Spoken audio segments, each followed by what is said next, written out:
From the Russian point of view, reconstructing something like the former Soviet Union with different institutions and different ideology was essential because Putin's economic policy was not to be an industrial power any longer, but to focus on the export of primary commodities, not just natural gas and oil, but grain, wood, gold, diamonds, what have you.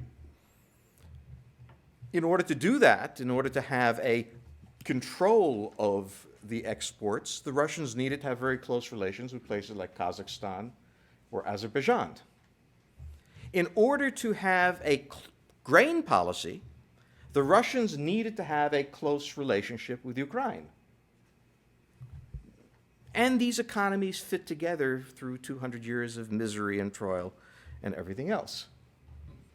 The United States declaration that these independent countries do not have a primary relationship with Moscow, but are free to have bilateral relations with anyone, and the West is free to expand NATO into the Ukraine and Georgia, struck the Russians as a direct attack on their national security. It would be as if Texas were suddenly to be part of the Warsaw Pact. There would be agitation in Arkansas. But if you look at a map, you will understand that the idea of Ukraine being part of NATO would be terrifying to the Russians, to which the Americans answered, hey, what are you guys, paranoid? What's the big deal? NATO's not a military alliance, it's just a club.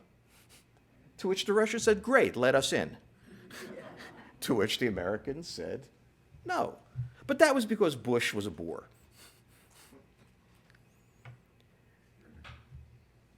Obama made a gesture. He took the ballistic missile defense system out of Poland and put it on ships. The Poles said, oh my God, you're France and you're betraying us once more. And the Russians said, cute. Now what? Obama expected some sort of enormous response to what was, in effect, a militarily minor move.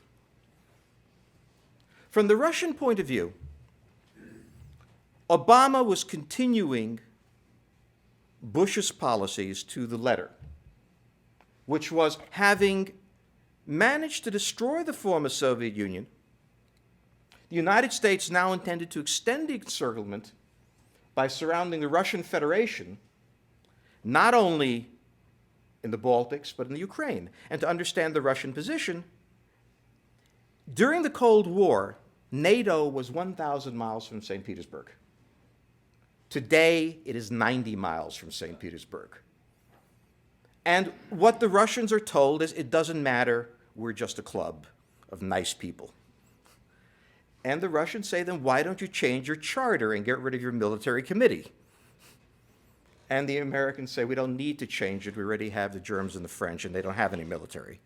So it doesn't matter. And that really is things that have been said. The Russians don't get it. The Russians don't trust it. It is not in the Russian national interest to permit this policy to continue.